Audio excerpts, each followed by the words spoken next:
Bismillahirrahmanirrahim. Assalamu alaikum wa rahmatullah. Je suis heureux de vous retrouver aujourd'hui. Avec l'aide d'Allah, nous allons partager ensemble les miracles du Coran, Inch'Allah. Allah subhanahu wa ta'ala, il nous dit dans la sourate 21, verset 30, Allah nous dit A'udhu billahi minash shaitanir rajim. Awalam yara allazina kafaru anna as-samawati wal arda kanata ratqan fafataqnahuma. Allah dit, ceux qui ont mécru n'ont-ils pas vu que les cieux et la terre formaient une masse compacte? N'ont-ils pas vu que les cieux et la terre formaient une masse compacte? C'est-à-dire, tout était ensemble, les cieux et la terre, tout formait ensemble une masse compacte. Allah dit, ensuite, nous les avons séparés et fait de l'eau toute chose vivante. Subhanallah. Allah, il a séparé les cieux et la terre qui étaient ensemble, qui formaient une masse compacte. Et Allah, il dit, il a fait de l'eau toute chose vivante. Qu'est-ce que les scientifiques disent? Les scientifiques disent, la science de la cosmologie moderne, observationnelle et théorique indique clairement qu'à un certain moment dans le temps, l'univers entier n'était autre qu'un nuage de fumée. Tout l'univers que nous voyons n'était qu'un nuage de fumée, c'est-à-dire une composition gazeuse très chaude, opaque et extrêmement dense. Subhanallah. C'est là un des principes incontestés de la cosmologie moderne. Les scientifiques peuvent maintenant observer de nouvelles étoiles se former à partir des restes de cette fumée. À partir de cette fumée-là, il y a de nouvelles étoiles qui se forment régulièrement dans l'espace. Subhanallah. Et Allah, il nous disait ça dans le Coran, que ceux qui ont mécru n'ont-ils pas vu que la terre et le ciel formaient une masse compacte, et Allah, il les a séparés. Dans un autre verset, dans la sourate 51, Allah subhanahu wa ta'ala nous dit quoi? Allah subhanahu wa ta'ala, bon, sortez votre Coran, allez dans la sourate Zariyat, sourate 51, verset 47, Allah nous dit وَالسَّمَاءَ بَنَيْنَاهَا بِعَيْدٍ وَإِنَّا لَمُوسِئُونَ. Le ciel, nous l'avons construit par notre puissance et nous l'étendons constamment dans l'immensité. Allah, il dit, c'est lui qui a construit le ciel avec puissance et il l'étend constamment. L'univers est toujours en train de s'agrandir, s'élargir de jour en jour. Allah dit qu'il a construit avec force, avec puissance.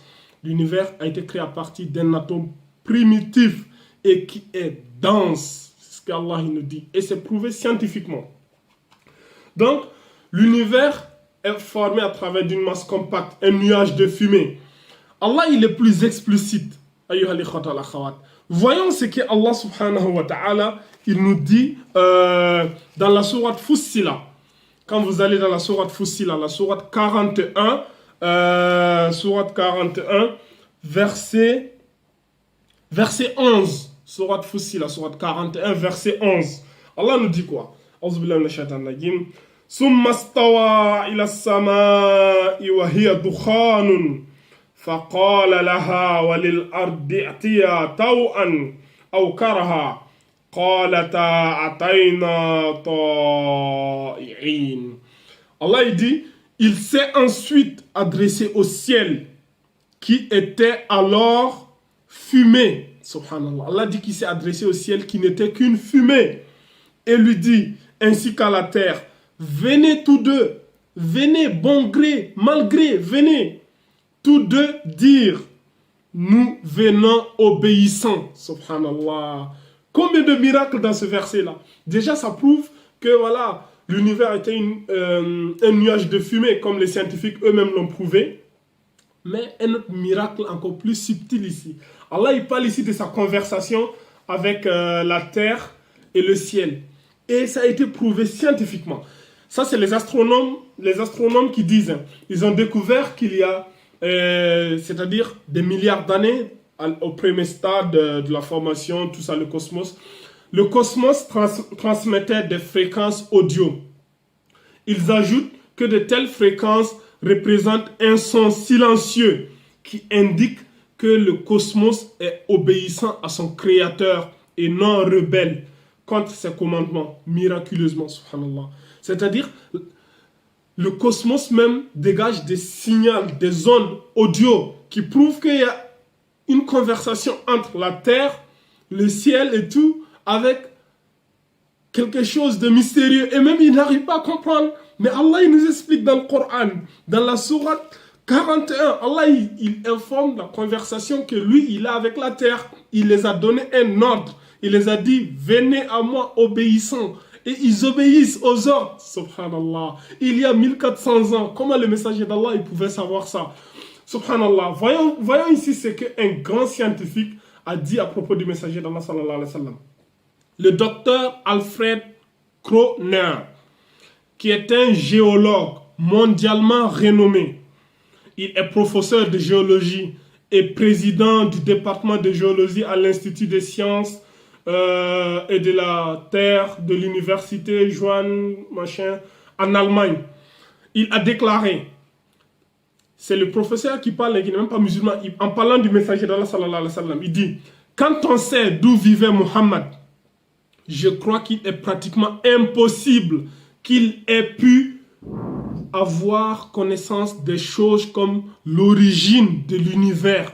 Parce qu'il n'y a que quelques années que les scientifiques ont découvert à l'aide des méthodes technologiques très avancées et compliquées la vérité assise. C'est-à-dire, c'est une vidéo qui est sur le net, vous pouvez vérifier ce que je vous dis là. Tout ce que je vous dis est vérifiable. Je vous donne les sources, les références pour que vous vérifiez de vous-même.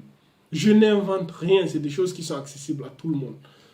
Le Coran là, le Coran que vous voyez là, ce livre-là, ce livre défie l'humanité tout entière. Allah dit, si vous pouvez créer un livre comme celui-ci, les djinns, les humains, mélangez-vous et créez un livre, vous ne parviendrez jamais. Parce que ce livre-là vient d'Allah. Allah dit, وَمَا يَنْتِقُ عَنِ الْهَوَىٰ إِنْ هُوَ إِلَّا وَحْيٌ يُوحَىٰ عَلَّمَهُ شَدِيدُ الْقُوَىٰ. Le messager d'Allah, il ne prononce rien sous l'effet de la passion. Tout ce qu'il dit, c'est des révélations qui viennent d'Allah, le Seigneur de l'univers, que lui a enseigné l'ange Jibril à la force prodigieuse.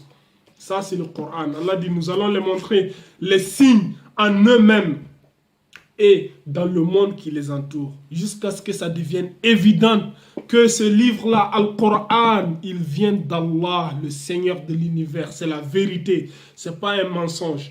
Donc, هذا وأعلم والله عز وجل على وأعلم سبحانك اللهم وبحمدك أشهد أن لا إله إلا أنت أستغفرك وأتوب إليك وآخر الدعوانا أن الحمد لله رب العالمين.